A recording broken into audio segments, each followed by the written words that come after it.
Hello, what's up little babies? Just kidding.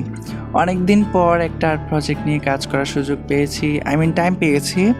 তো এই ভিডিওটা হচ্ছে সেটা নিয়েই ছোট্ট একটা আর্ট প্রসেস ভিডিও। শুরু থেকে বলছি, সংক্ষেপে বলছি, ঠিক আছে? যদি আমি প্রথম দিনের কথা বলি তাহলে বলতে হয় আমি এর আগের রাতে আউটলাইন করে রেখেছিলাম। ২টা ছবি ছিল, এই তো Pinterest থেকে সেই ২টা ছবিকে কম্বাইন করে একটু মডিফাই করেছিলাম বিকজ আই ওয়ান্টেড দ্যাট।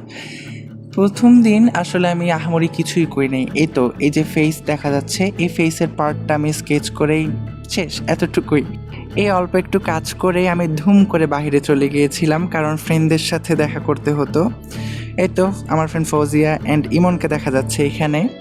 আসলে আমাদের না খুবই গুরুত্বপূর্ণ একটা জীবনমুখী, জীবন বদলে দেওয়া একটা মিটিং করার কথা ছিল। এই কারণেই আমাদের তিনজনের একসাথে হওয়া। আমাদের মিটিংয়ের টপিকটা কী ছিল?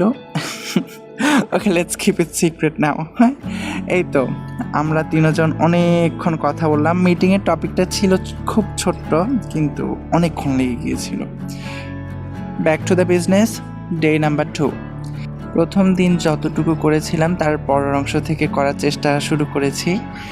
আজকে যে অংশটা দ্বিতীয় দিন যে অংশটা করেছি সেটা হচ্ছে নেক পার্ট, মানে গলা এবং একটা হাত, one hand.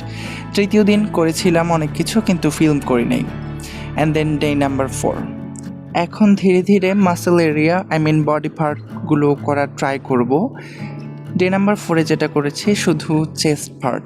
And then day 5-এ যেটা করেছি সেটা হচ্ছে রেস্ট অফ দ্য পার্ট যেগুলো আছে, বাকি যে অংশগুলো আছে সবগুলো আজকে সব শেষ করে ফেলবো। ডে নাম্বার 5-এ। এই তো অনেক টাইম লেগেছিল করতে, তবুও করেছি। And then white acrylic colour দিয়ে চোখে যে রিফ্লেকশন আছে সেটার হাইলাইট অ্যাড করেছি। যখন অ্যাক্রিলিক কালারটা ড্রাই হয়ে গেল তখন আর কি, এই তো আমার স্কেচটা করা কমপ্লিট।